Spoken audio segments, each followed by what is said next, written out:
Nós vamos começar uma série de palavras. Essa série, vão ser 5 palavras, amém? Não exatas na mesma temática, mas eu creio que é algo que Deus quer trabalhar conosco. Eu entendo que nós vivemos tempos e estações, amém? Ciclos. E na nossa vida, eu acredito que nós todos passamos pela experiência de termos momentos de muita euforia, mas nós temos momentos também, às vezes, de algumas dificuldades. Mas eu creio que em todas as coisas o Senhor tem nos abençoado, amém? Você crê nisso? Amém. Diga para quem está do seu lado e fala assim: você é abençoado. Fala assim, mas declara profeticamente, fala assim: você é abençoado. Amém. Abra a sua Bíblia em Atos dos Apóstolos, no capítulo 20.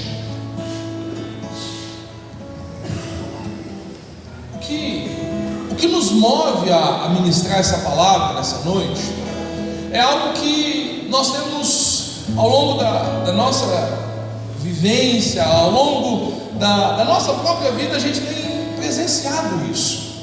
E possivelmente você já viveu isso, ou talvez até está vivendo isso.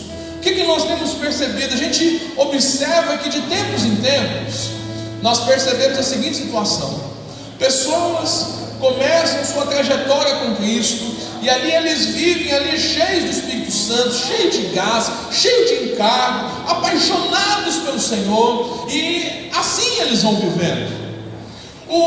Uma grande situação que acontece, que traz estranheza para a gente, é porque a palavra de Deus diz que a vida do crente, ela é de glória em glória, amém? Amém. Fala assim: a vida do crente é de glória em glória. Olha para mim, Provérbios capítulo 4, verso 18, diz que o caminho do justo é como a luz da aurora, que vai brilhando, brilhando até ser dia perfeito. Ou seja, traduzindo esse termo aí, aurora, amanhecer. É você imaginar que o caminho do justo é como a luz do amanhecer, que ela começa ali fraquinha, mas à medida que o tempo vai passando, ela vai se fortalecendo, até chegar ao ponto ápice do meio-dia. E aí você vê que ali existe uma luminosidade intensa, e ali se dá o momento mais forte dela. A Bíblia fala que o caminho do justo é assim. Agora, quem é o justo? Quem que é o justo? Nós precisamos olhar para o Antigo Testamento com os olhos do Novo, amém? E a Bíblia fala que nós somos justificados em Cristo, amém? E por causa disso, o justo então é quem? Diga assim: sou eu. Fala assim: eu sou justo por causa de Jesus, não por minha causa. Então, ou seja, o meu caminho é esse. Mas o que nós percebemos, e isso começa a tomar conta da vida de muitas pessoas? Eles começam muito bem, eles avançam, vão para o encontro com Deus, se batizam, estão envolvidos na célula, estão envolvidos nos ministérios, estão envolvidos, ou seja, estão participando de tudo. Mas parece que de um dia para o outro, parece que lentamente eles vão perdendo esse fogo, vão perdendo esse fervor. E aí gera uma sensação que, na minha opinião, ela é terrível, porque as pessoas começam a viver do passado e dizer o seguinte: houve um tempo em que Deus me usava dessa forma, houve um tempo que eu era desse jeito, e começa a viver do passado. A pergunta que eu tenho e o questionamento que eu tenho nessa noite é: por que isso acontece? Talvez você está aqui hoje e esse é o retrato da sua vida. Você viveu, ou seja, olha, você acredita em Deus, você foi salvo, você recebeu Jesus como Salvador, você foi batizado no Espírito Santo, você é alguém comprometido com a igreja, participa de uma célula, você participa dos cursos, você está envolvido em todas as áreas da igreja, você está envolvido. Mas parece que, às vezes, por uma circunstância qualquer, todo aquele fogo, todo aquele ânimo, ele vai se apagando, e aí você se sente apático, entorpecido, você não sente mais nada, parece que as coisas não estão acontecendo como era antes. E aí o perigo que está aí é o quê? É porque nós começamos a viver de passado. E a gente começa a olhar e fala assim: nossa, bom era quando nós estávamos em tal lugar, bom era quando nós estávamos em tal lugar. Querido, eu quero dizer para você que essa não é a vontade de Deus para você. A vontade de Deus é que você possa avançar, amém? Diga para quem está do seu lado e fala assim: a vontade de Deus é que você possa avançar. Mas qual que é a realidade de muitos? Você senta aí na cadeira, você está me ouvindo pregar, e aí o que acontece assim, dependendo do dia, do momento, às vezes assim você se esforça para se manter acordado, né? Você está aí, está presente, mas parece que não nada tem a ver com você. Você ora, você faz suas orações, você ora para as pessoas, mas você não tem certeza no seu coração que suas orações serão respondidas. Você vive uma vida assim, de incerteza. Você não tem encargo pelas coisas que se fala aqui, talvez. Você olha e fala assim: ah, isso é importante, trabalho com homens é importante? É importante. Mas que eles façam. Você não se sente assim, comprometido. Você sorri para as pessoas, abraça, mas na prática mesmo você sabe que você não se importa muito com aquilo. Por que isso acontece? Você canta durante o louvor, bate palma, mas mesmo assim você se esforça, mas parece que a presença de Deus, o fogo que você já sentiu, parece que isso faz parte do passado. É como uma foto que está lá atrás, você olha para ela e fala assim: nossa, como que era bom quando eu pesava tantos quilos a menos. Sabe aquelas fotos que você tem em casa? Você olha assim: nossa, como eu era bonito quando eu tinha cabelo. Lembra? Eu mostro para minha esposa as minhas fotos antigas. Ela fala assim: você é muito mais bonito hoje. Eu falo assim: aleluia! Porque o passado passou, não volta. Vai ficar, não adianta. Percebe? Não adianta. Mas olha para você ver. E aí o que acontece? A gente vive essa tensão.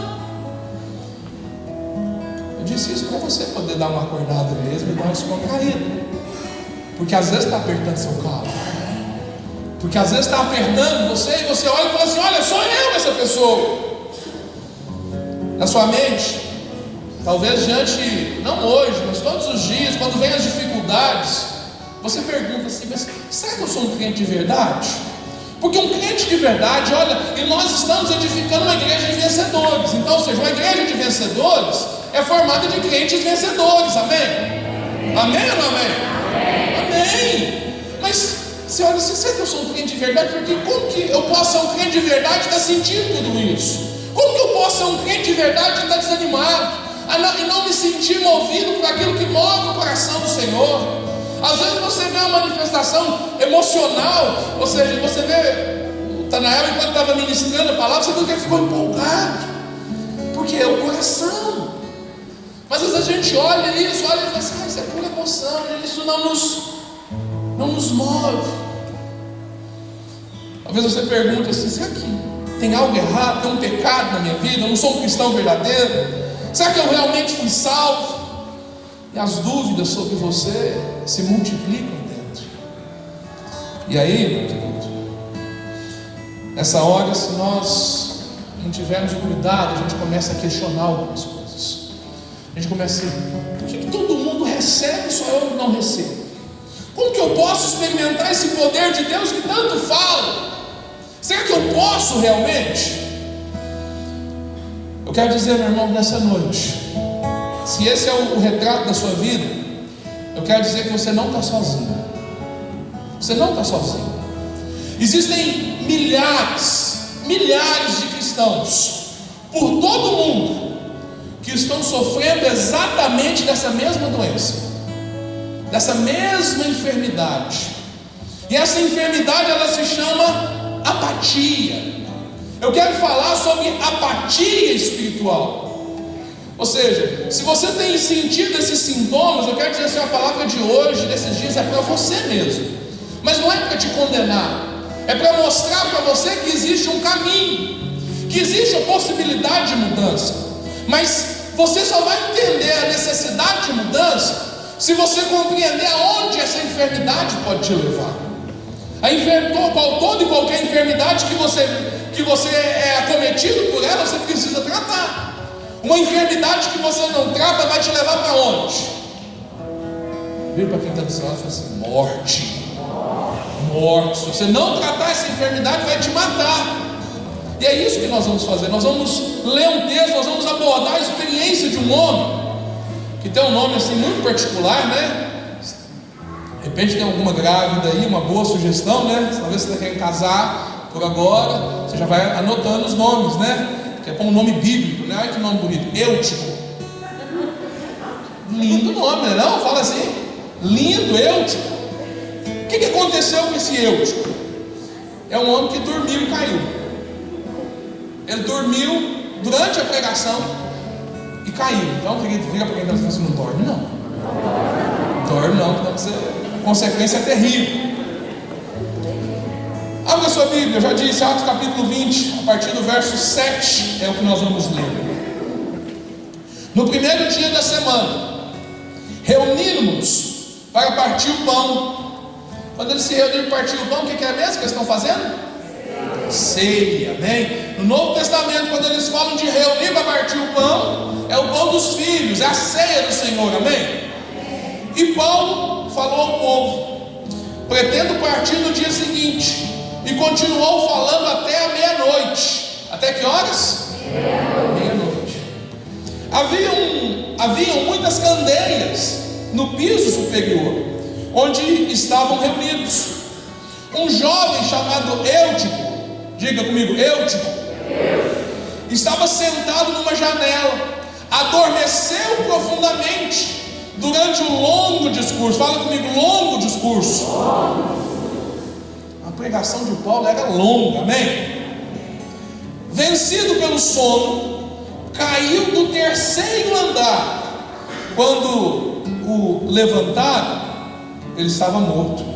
Paulo desceu, se inclinou sobre o rapaz e o abraçou, dizendo: não fiquem alarmados, ele está vivo.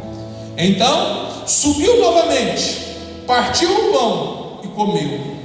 Depois continuou a falar até o amanhecer. Diga comigo, até o amanhecer, amém? E levaram vivo o jovem, o que muito os consolou, amém? Então você percebe que muitas vezes, quando a gente extrapola o horário, é porque nós estamos seguindo o exemplo de Paulo, amém? Você não fica muito bravo comigo não, mas presta atenção, tudo indica aqui que essa era uma reunião diferente. Ou seja, Eutico, ele era um jovem que estava ali participando. A gente analisa o texto e percebe o quê? Que a consequência da queda desse Eutico, a gente pode olhar e falar assim: foram fatores naturais. O texto mesmo mostra isso. Primeiro, a hora adiantada, era tarde, amém? Havia muitas lâmpadas no local, muitas candeias, e aí eu vou falar sobre isso daqui a pouco. O fato dele estar sentado numa janela também, num lugar assim mais confortável também, e acima de tudo, a longa pregação, o longo discurso de Paulo. Esses 4 pontos mostram para nós, a gente olha e fala assim: mas isso aqui é natural, a pessoa pode acontecer isso mesmo. Nós podemos olhar dessa perspectiva. Mas, embora todos esses fatores eles possam contribuir para o sono do Eutico, e a gente pode falar assim: foi uma causa natural, nós sabemos que por trás desse fato existe uma verdade espiritual. Existe algo que nós podemos observar nesse fato e trazermos para a nossa experiência, para que a gente possa se posicionar adequadamente. Eutico, nessa noite, ele pode ser um espelho para a sua vida, um espelho do que você tem vivido. E para a gente compreender que estar apático, sonolento, isso pode gerar uma queda, e essa queda pode trazer consequências profundas sobre a sua vida. E é sobre isso que eu quero falar. Mas eu quero lançar a mão também de outro texto que está em Apocalipse. Apocalipse, o capítulo 2. A gente encontra ali o apóstolo João, ele dizendo, o princípio do livro do Apocalipse está falando, são as cartas às 7 igrejas. E João está escrevendo na igreja de Éfeso. E a igreja de Éfeso era um lugar internacional, uma igrejaça. E olha, Apocalipse capítulo 2, verso 2 e 3. Lá a gente encontra a seguinte expressão. Olha o que o Senhor está dizendo, ou seja, o próprio Senhor Jesus está dizendo a João a respeito daquela igreja. Ou seja, é uma carta que ele está escrevendo, mas é uma carta do Senhor Jesus ao anjo daquela igreja, amém? A igreja de Éfeso. E essa carta está, ou seja, o meio pela qual ela vai chegar a Éfeso é por meio de João. E nós lemos o seguinte: conheço as suas obras e o seu trabalho árduo e a sua perseverança. Sei que você não pode tolerar os homens maus, que pôs à prova os que se dizem ser apóstolos, mas não são. Descobriu que eles eram impostores. Vocês têm perseverado e suportado os sofrimentos por causa do meu nome, e não têm desfalecido. Ele está olhando para aquela igreja e dizendo isso para ela, ou seja, ele está elogiando aquela igreja. Ele está elogiando a igreja, dizendo: olha, vocês são bons, vocês são cuidadosos com a doutrina, vocês são estudiosos, vocês descobriram que existiam falsos apóstolos, e vocês identificaram eles, guardaram a igreja. Ou seja, exteriormente é uma igreja maravilhosa.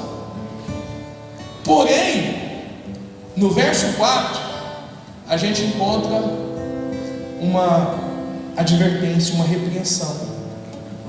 O Senhor dá esses elogios, e aí ele diz a ela assim: olha, mas contra você, Éfeso, eu tenho porém isto: você abandonou o seu primeiro amor. A igreja que era maravilhosa abandonou o primeiro amor, continuava fazendo as coisas, continuavam defendendo a sã doutrina, continuavam participando das atividades religiosas, mas aquilo já era feito na força do seu braço, aquilo já era feito de uma maneira que não agrada ao Senhor, e pior, que traz cansaço, que traz sobrecarga, que traz desânimo. Por quê? Porque faltava o ingrediente mais importante, que é o amor, ou seja, o primeiro amor. A igreja de Éfeso, ela é o retrato de muitos cristãos hoje. Quando você olha para fora, você fala assim: nossa, mas ele é fantástico, é maravilhoso. Mas quando você convive com ele e observa ele, por dentro ele é vazio. E você sabe que isso tem trazido um grande problema para a igreja. Não para a igreja Batista Vale das Bênçãos apenas, mas para a igreja do nosso Senhor Jesus Cristo. Porque os prédios estão cheios de pessoas vazias.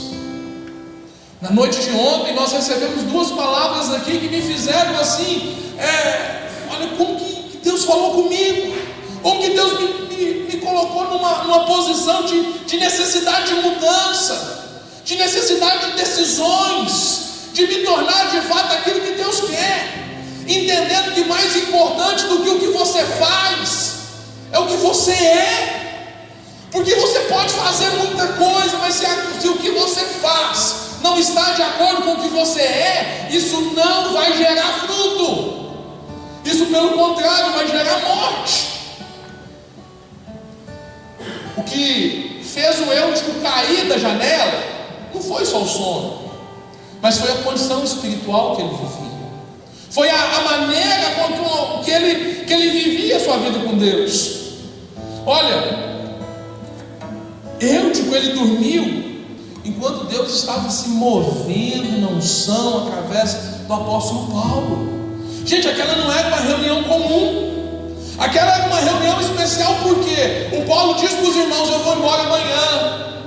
E os irmãos falaram assim: não, mas peraí, vamos conversar, fala mais para nós. Possivelmente, pelas altas horas que aconteceu o fato, essa seria como uma vigília. E por se delongar o discurso, então quer dizer que ele começou bem antes da meia-noite.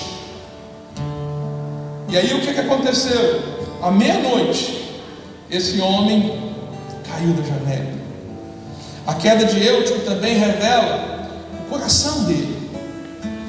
Ele provavelmente não amava a palavra de Deus o suficiente para apreciar ela. Sabe? Porque não é só uma mensagem que você ouve todo domingo. Não é só uma mensagem que você ouve na célula. É a palavra de Deus que está sendo ministrada, é alimento. E se você olha para isso com falta de prazer, se você não aprecia, sabe o que vai acontecer? 30, 40, 50 minutos vai ser uma eternidade, porque você não tem prazer. Quer que eu te mostre? Olha para você ver. Não é difícil você passar uma noite inteira conversando, ouvindo uma pessoa que você ama. Não é difícil. Você não precisa fazer esforço. Mas talvez alguns minutos com o seu chefe parece uma eternidade. Alguns minutos com aquele que está chamando a sua atenção, aquele que está te admoestando, aquele que tem alguma autoridade sobre você fala assim: isso é um absurdo. Mas por quê? Eutico mostrou que o coração dele, ele não apreciava essa palavra. Ele não apreciava também tanto assim o apóstolo Paulo, porque aquelas pessoas não queriam deixar o Paulo embora. E presta atenção, o discurso já era longo. Ele caiu, eles foram lá, ele abraçou ele ressuscitou. E aí o Paulo voltou, partiu o pão, fez a ceia e continuou a pregar até o amanhecer. Da meia-noite até o amanhecer dá quantas horas? Pensa para você ver. Gente, isso é uma vigília espetacular. E o apóstolo Paulo ensinando a palavra. É fácil a gente perceber que essa queda ela foi causada pela apatia, que gerou a sonolência. Aqueles que estão dormindo, quando deveriam estar atentos, vigiando e orando, o que acontece? Muitas das vezes eles caem por quê? Porque não estão alertas. Nós vamos compreender com clareza e com mais detalhes esses pontos para essa queda. E nessa noite eu quero te ajudar, na verdade, a vencer o perigo da apatia. A apatia, ela pode destruir a sua vida. A apatia espiritual, ela pode frustrar os seus planos, impedir que você receba de Deus o que Ele tem para você. Você já é abençoado, amém? Olha, nada que você possa fazer vai mudar isso. Mas se você continuar, se deixar contaminar pela apatia espiritual, você vai deixar de desfrutar isso. Atos 20, verso 7. Coloca para nós ali, Marinho, por favor. Diante da hora avançada, como nós dissemos, possivelmente era uma vigília. Agora sim, a gente começa a pensar assim: por que algumas pessoas conseguem absorver a palavra, experimentar a palavra, ouvir a palavra, absorver a palavra, e outras são incapazes de receber ali uma mensagem de 50 minutos? A resposta é evidente: é o coração. É o coração. Aquilo que você ama, você quer ouvir. Verso 7 diz: olha, que no primeiro dia da semana, domingo, tendo se reunido com o fim de partir o pão, Paulo, que havia de sair no dia seguinte, falava com eles e prolongou o seu discurso até a meia-noite. A hora então ela era exaustiva. E aí, o que acontece? É normal a gente sentir sono. É normal você se sentir cansado. É normal, isso é natural. Mas presta atenção, esse tédio, esse cansaço, ele pode bater a porta de todos nós. E para falar a verdade, todos nós sentimos isso de tempo em tempo. Existe época que você está animadão, que você está nos cascos, que você está ali para arrebentar. Enquanto outros momentos, as circunstâncias, os problemas, eles te levam a você andar ali com o farol mais baixo. Aí é que está o problema, porque nesse momento é o momento em que você deve lutar contra a apatia. O que acontece com muitas pessoas, e isso traz um prejuízo enorme para elas e para quem está junto delas. Elas se conformam.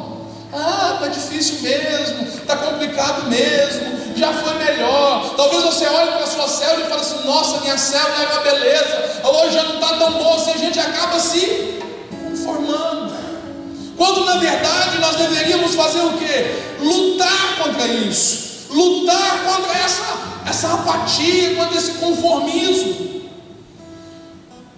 O Eutico caiu, e é fácil você perceber que no momento da queda era um momento de quê? De apatia e de sonolência.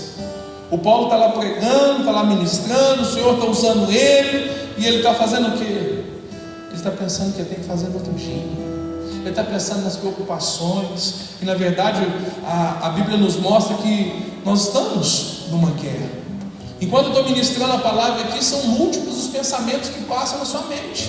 E que se você não firmar o seu raciocínio em mim, você vai pensar em tantas outras coisas menos do que eu estou falando. E é nesse momento que o inimigo ganha espaço. Aqueles que de fato, ou seja, estão dormindo quando deveriam estar atentos. Presta para você ver, o apóstolo Paulo pregando. Ontem eu estava aqui ouvindo o pastor Daniel, eu estava sentado ali, eu estava tentando absorver o máximo. O pastor Daniel pregou 2 palavras de um pouco mais de 1 hora. E se não fosse pedir demais, eu falei assim: pastor, prega mais uma. Por quê? Porque a palavra de Deus estava sendo ministrada. E aquilo estava fazendo o quê? Estava enchendo meu coração. Agora, isso precisa acontecer diariamente. Nós precisamos olhar para a palavra e encontrar nela o que é o nosso alimento.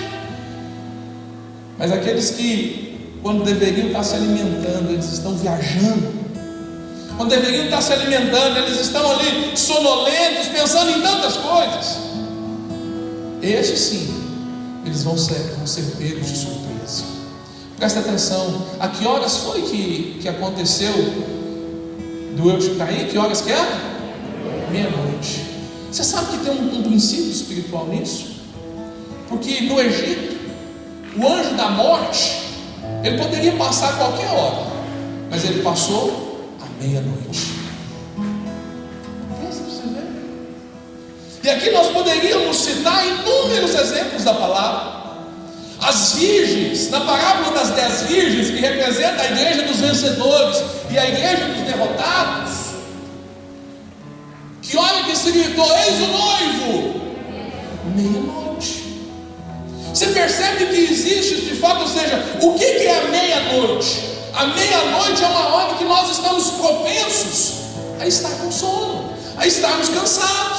Ou seja, no seu momento de cansaço, de luta, de apatia, é que de fato as coisas acontecem.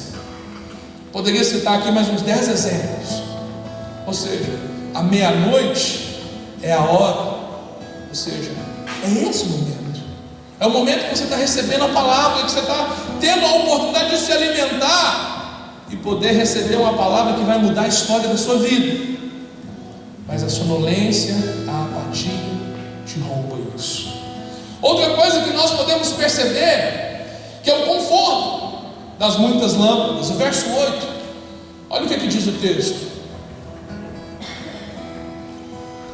ora, haviam muitas luzes no cenáculo onde estavam reunidos. Querido, não tinha energia elétrica não, amém? O pessoal ia se reunir, o que fazia? Cada um levava a sua lamparina, a sua candeia. E aí você imagina esse lugar aqui, que nós devemos ter aqui 100 e poucas pessoas, 120, 130 pessoas. se cada um de nós, ou pelo menos cada chefe de família, levasse a sua, o que ia acontecer com o lugar? Ele ia ficar iluminado. Ficando iluminado, o que ia acontecer? A luz traz o quê? Muitas coisas. A luz traz um ambiente mais agradável, mais confortável. Querido, o dia que nós colocamos essas luminárias na lateral aqui, eu cheguei e falei assim: gente, a gente pregava no escuro aqui, os irmãos não viam. Eu falei assim: era escuro, apaga para mim já. Olha para você ver, parece que está de noite aqui na frente. Pode acender de novo. Entendeu? Ou seja, o que a luz traz? Ela traz clareza, traz um ambiente mais seguro. E naqueles dias não era diferente. Então, ou seja, o fato de estarem juntos, isso trazia, o lugar ficava confortável. Segundo a palavra de Deus, o Senhor diz que nós somos luzes. Amém? O que ele fala? Olha, vocês são luz do mundo e sal da terra. Amém? Na versão Eugênio Peterson, ele diz o seguinte: olha, Deus te colocou como a luz, então trate de brilhar. Agora, aonde que a luz é necessária? A luz é necessária onde está iluminado ou onde está escuro? Aonde está escuro. Mas presta atenção, o ambiente com muitas lâmpadas produz o que? Calor, segurança, conforto suficiente para acontecer o que? Para a gente se esquecer que lá fora existe uma centena de milhares de pessoas que estão nas trevas desse mundo. Mas o que eu faço? Eu entro aqui para dentro, sento na minha cadeira, ouço meu sermão. Eu falei assim: está confortável.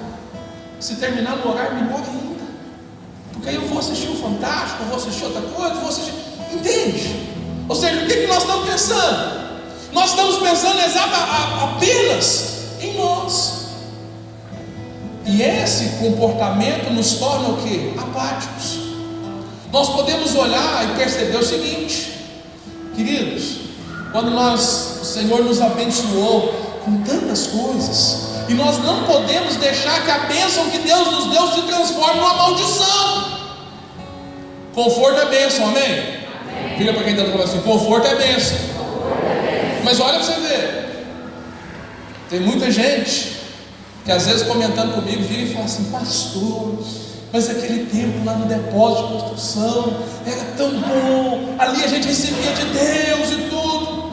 Aí eu pergunto para você: Deus mudou? O que fazia a diferença era o lugar? Porque se for um lugar, pode voltar. Você quer voltar para lá? A gente olha aqui e fala assim: está confortável, está tudo bonitinho, a gente não precisa ficar lavando aquele negócio de manhã, cheio de poeira, de tudo. Mas o que acontece? O conforto vai ser muito bom. E aí, qual que é a tendência do conforto? É nos deixar acomodado.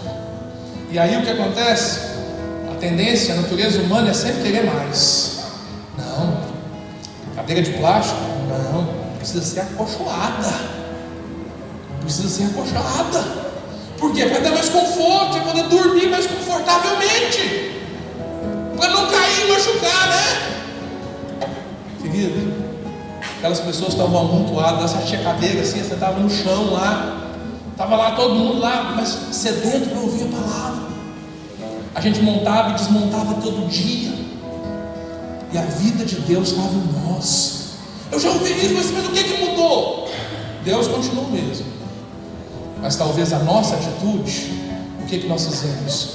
Nós nos acomodamos.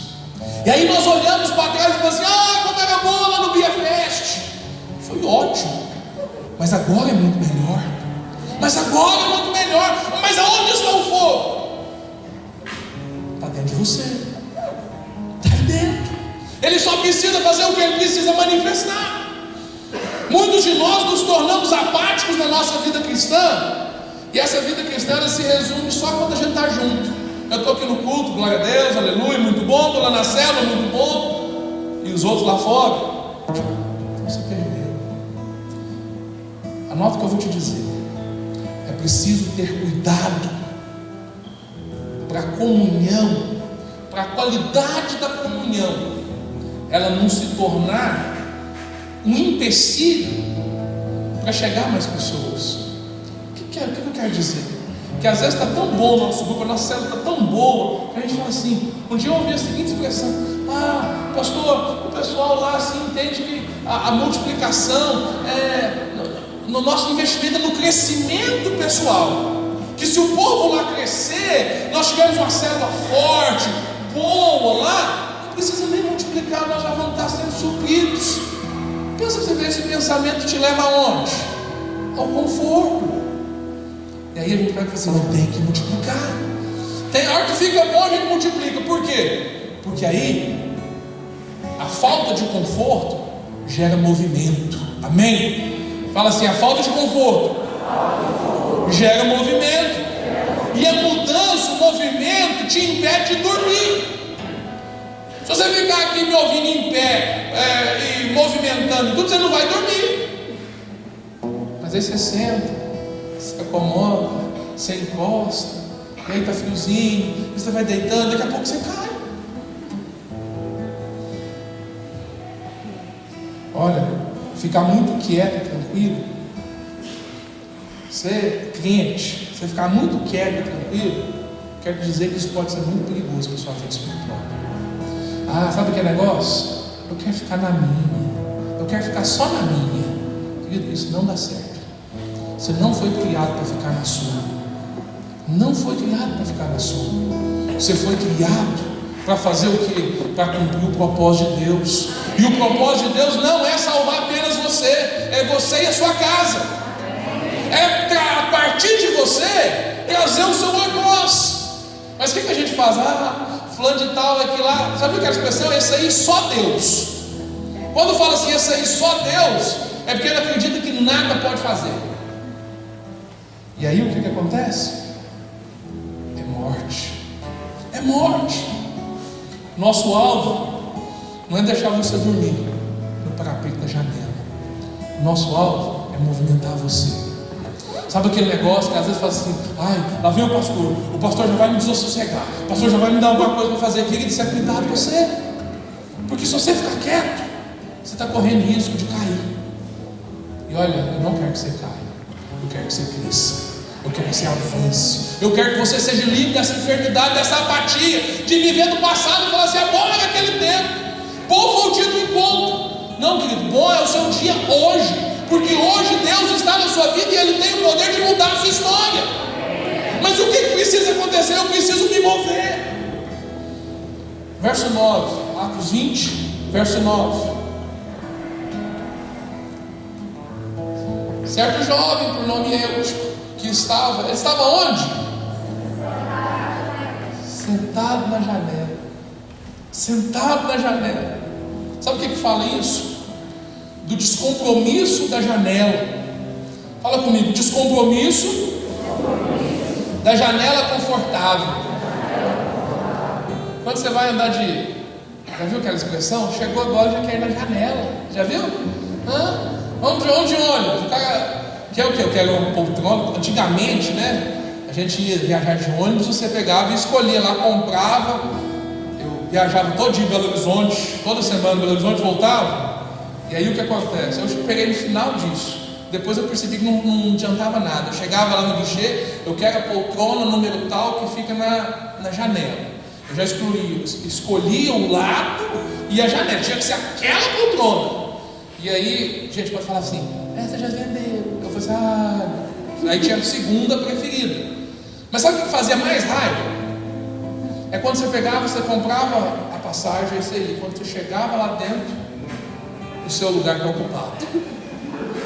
E aí você vira e fala para a pessoa assim: por favor, eu comprei esse lugar.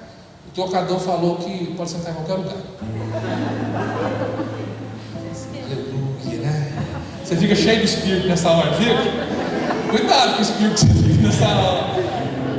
E aí o que acontece? Você vai sentar em outro lugar e passa a viagem inteira louvando e engrandecendo o Senhor. Mas entenda, a janela fala de descompromisso, de lugar confortável. Querido, quando você está ouvindo a pregação, presta atenção, quando você está ouvindo uma pregação, a palavra de Deus, a janela não é um lugar bom para você sentar. Sabe por quê? Qualquer coisa que passa lá de fora e chama a sua atenção. Está vendo esse vidro aqui?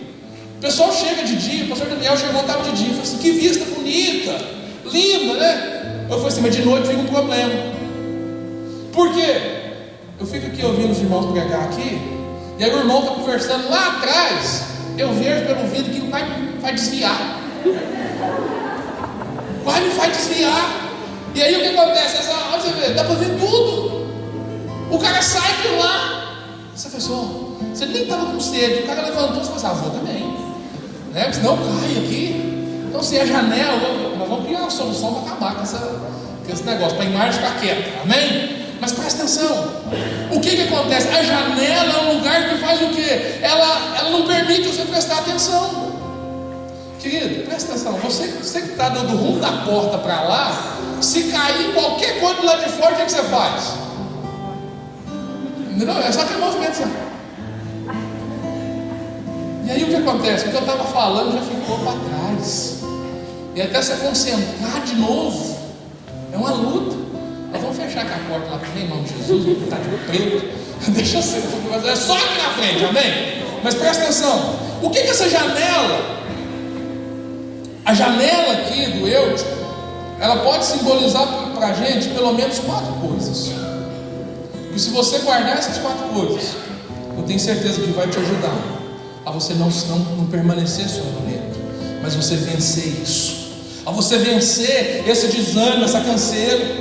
A primeira coisa que essa janela pode significar para nós é atenção dividida.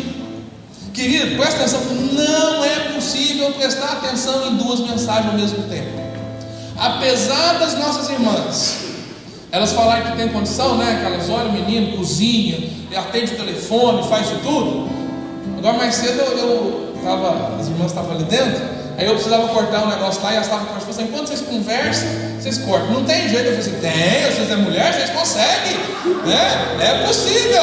Elas cortaram, você até usou aí. E aí o que acontece? Mas não é possível fazer com qualidade.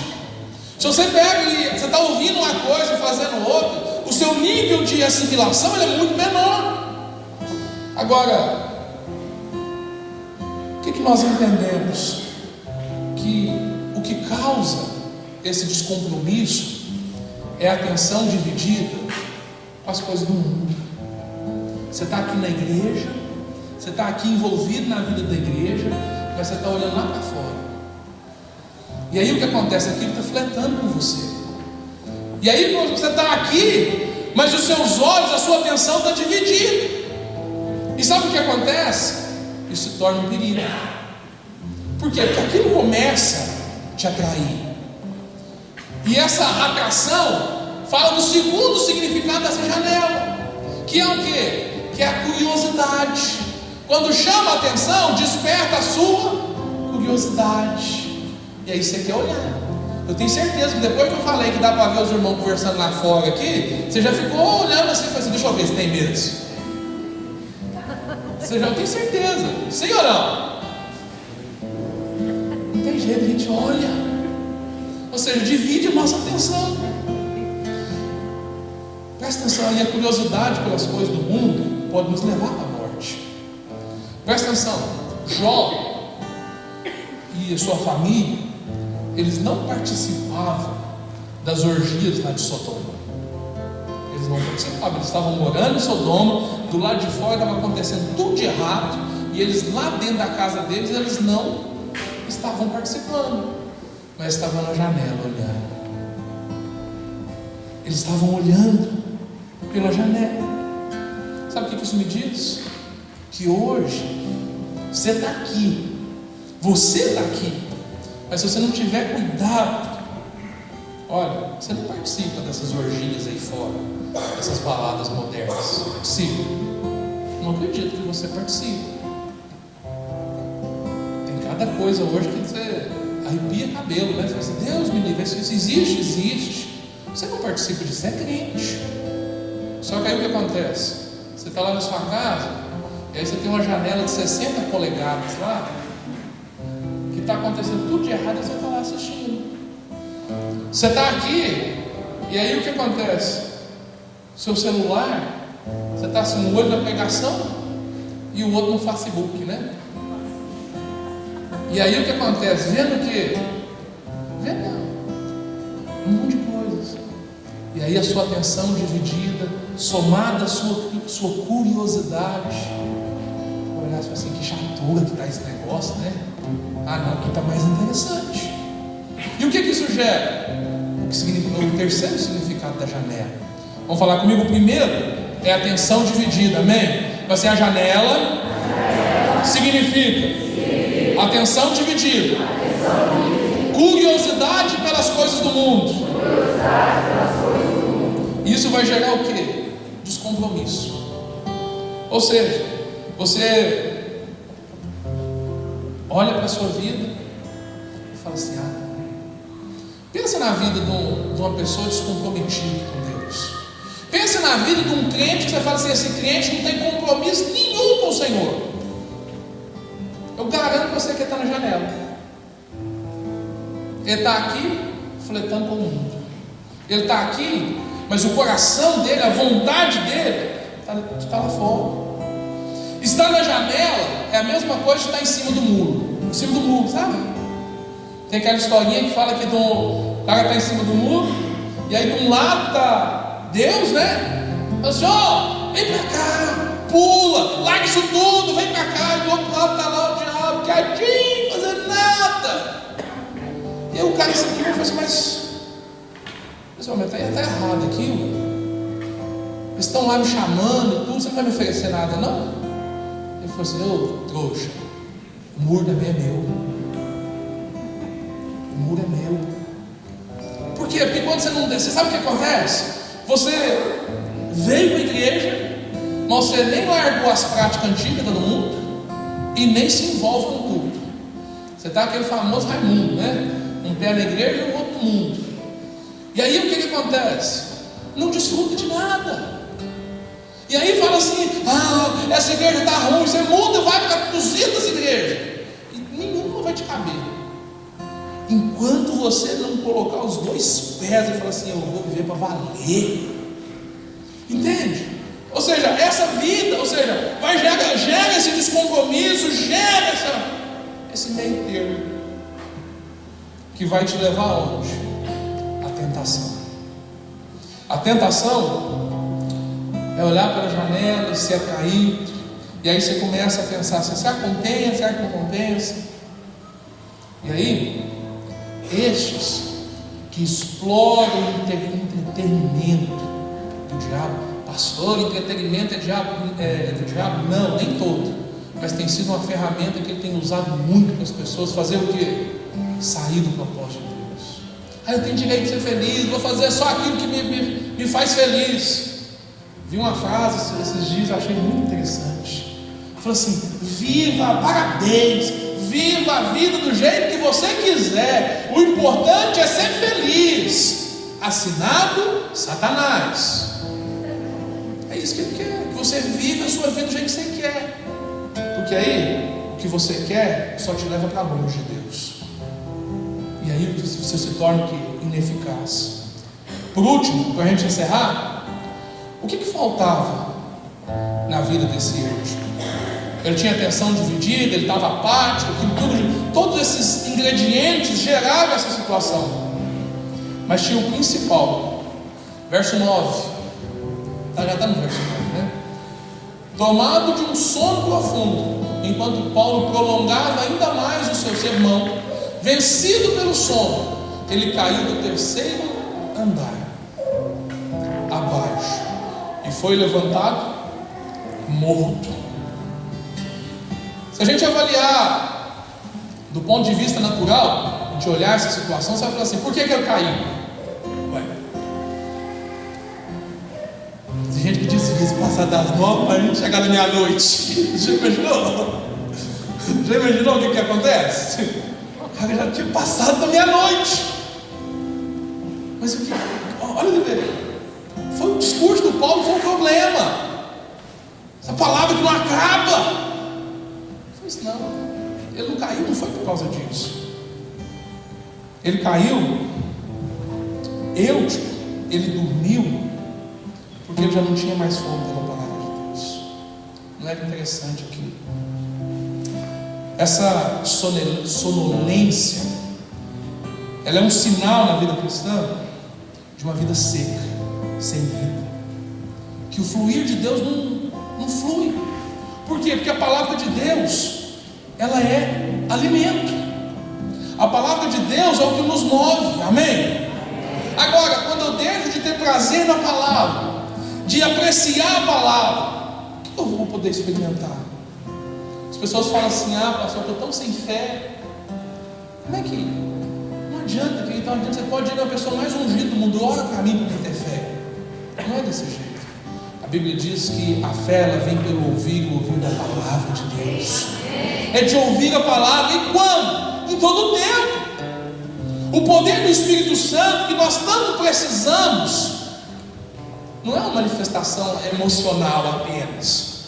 Não é virar com balhota, pular, voar aqui só. Até pode ter isso, não tem problema não. Mas tem que ter palavra. Que se não tiver palavra, a coisa não flui. Oséias escreveu dizendo assim: meu povo está sendo destruído por lhe faltar conhecimento. Mas não é conhecimento intelectual, é revelação da palavra. Porque quando nós entendemos isso, a palavra começa a fazer sentido. Ela nos alimenta. Parece até contraditório, mas quando você está com fome, seu corpo físico, e aí você se alimenta, o que acontece? A fome passa, né? Fica de pé no seu lugar. Quando você vai louvor, pode vir. Quando você alimenta o seu corpo físico, a fome vai embora. Certo ou errado? Raríssimas exceções, né? Tem gente que nem comendo fica satisfeito, né? Mas assim, normalmente a fome passa. Olha para mim. Parece até contraditório, mas com a palavra de Deus é diferente. Quanto menos você se alimenta, quanto menos você recebe da palavra de Deus, menos fome você tem. E quanto mais você se alimenta dessa palavra, mais fome você passa a ter. Ou seja, se a porção da palavra que você se alimenta dela todos os dias, ela não pode secar. Ela tem que ser contínua. Por quê? Porque é o que vai te dar vida, amém? Agora, minha pergunta para você hoje é a seguinte: qual que é a situação que você tem vivido? Quando você olha para você se sente apático? Você se sente assim, às vezes você está falando assim: pastor, o que é essa palavra apático? Sem graça, sem vontade, meio depressivo, com vontade do mundo acabar no barranco, para ver se você morre lá encostado. Se você está vivendo desse jeito, querido, eu quero declarar sobre a sua vida que essa não é a vontade de Deus. Que Deus quer, na verdade, que você entenda que possivelmente essa pode ser a sua meia-noite. Talvez você está a perigo, na beirinha de cair. Cair aonde? Qual foi o fracasso que você tem medo? O pastor Daniel disse ontem, e eu achei tão precioso, que quando você confessa a sua fraqueza, você não confessa o fracasso. Quando você confessa a sua fraqueza, você não confessa o seu fracasso. Quando você confessa a sua tentação, você não confessará o seu pecado. Entende isso? O que Deus quer que você faça nessa noite? Querido, passar por momentos assim não tem jeito, todos nós vamos passar. Mas você tem que pegar e determinar no seu coração, aplicar essa palavra no seu coração. Se você olha para você e você se vê na janela, você está se vendo na janela lá, flertando com o mundo por um fio, querido, sai dessa janela, sai dessa janela, sai de cima do muro, se decida por viver a vida que Deus tem para você. Ah, pastor, eu não estou com vontade. Não importa, querido.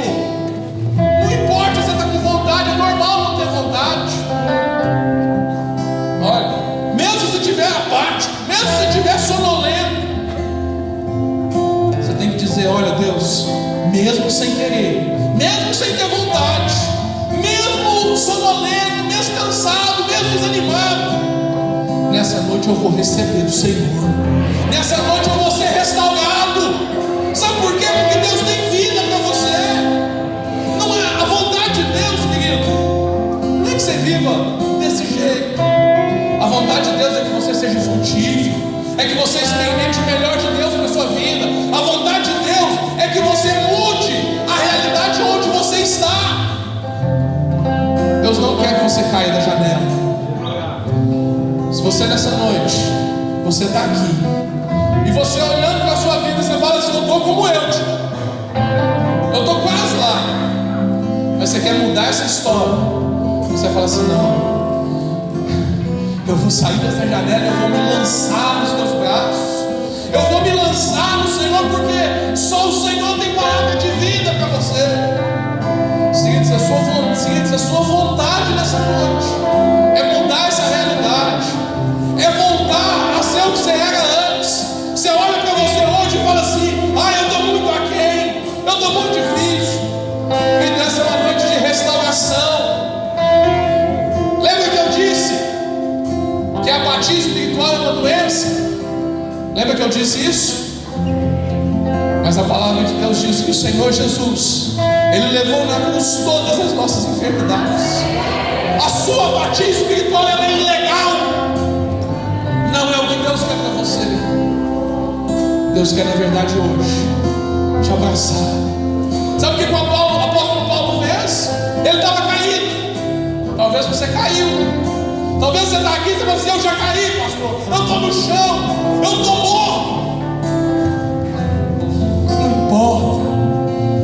Mesmo que você esteja morto, o Senhor tem vida para você. O apóstolo Paulo saiu lá, abraçou ele. O moço vive, o moço vive. E todos ficaram consolados. Querido, eu quero orar por você. Eu quero orar por você que não importa onde você está, se você já caiu nesse prédio, querido, o Senhor hoje te trouxe aqui para restaurar a sua vida. Se você está à beira de cair, o Senhor te trouxe hoje aqui para te segurar e para dizer: você não vai cair. Não é minha oração que muda isso, porque de nada adianta você me ouvir, se esse não é o desejo do seu coração. Agora, se o desejo do seu coração é se lançar nas mãos do Senhor, é se entregar a Ele e falar assim: ah, eu vou ficar abraçado com o Senhor, porque com o Senhor eu não caio. Eu queria te convidar a sair do seu lugar e vir aqui à frente. Nós vamos adorar esse Deus. Você vai declarar isso para o Senhor nessa noite, amém? Você crê nisso? Sai do seu lugar, vem aqui, vamos adorar o Senhor.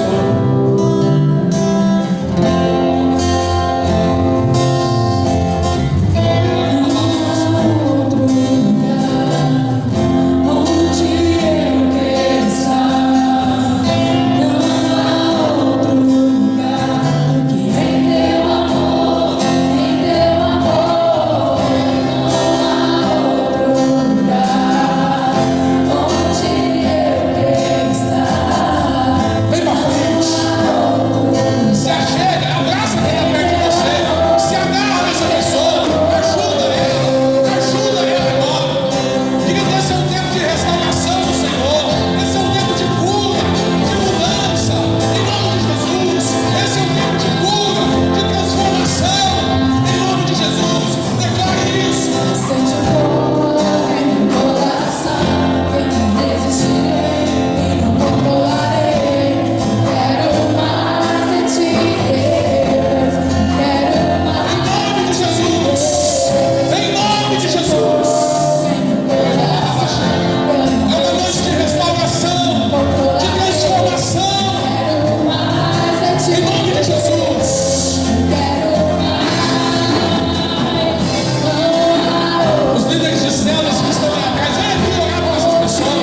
suas mãos ao Senhor. Diga para o Senhor. Diga para o Senhor o quanto que você o deseja. Diga para o Senhor as experiências que você quer ter com Ele. Diga para o Senhor. Diga para o Senhor. Abre os seus lábios. Verbalize aquilo que você espera, aquilo que você deseja, aquilo que você anseia. Verbalize. Esse é um tempo de unção. Esse é um tempo de cura, de transformação, de renovo. Em nome de Jesus. Receba.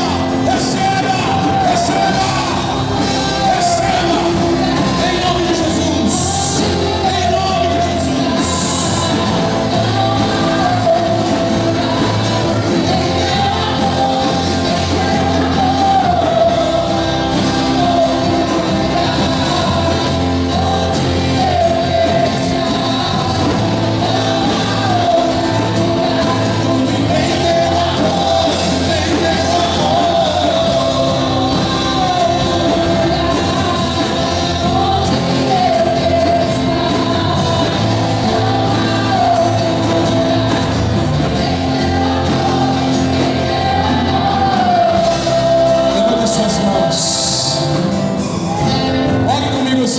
Senhor Jesus, eu entendi que a vontade do Senhor é que eu seja um crente fervoroso, cheio do Espírito Santo, e eu desejo que o teu Espírito Santo possa fluir na minha vida. Eu nessa noite recebo do Senhor, por meio da tua palavra, a cura para toda apatia, todo cansaço, todo tédio. Em nome de Jesus, eu declaro que eu sou livre. Aquilo que me prendia, que me impedia, não me prenderá mais. Não me prenderá mais. Eu serei fervoroso no Espírito. Eu serei cheio da tua glória. Senhor Jesus, me enche, para que eu possa fluir na tua presença. Me usa aonde eu estou, aonde o Senhor me colocou, para que as vidas sejam transformadas. Eu hoje decido sair da janela, sair da mente dividida, da curiosidade pelo mundo, do descompromisso, da tentação, e eu vou viver a vida que o Senhor tem para mim. Eu vou viver a vida que o Senhor tem para mim, para a glória do Senhor. Se você crê no que você declarou, aplauda o Senhor. Aplauda o Senhor.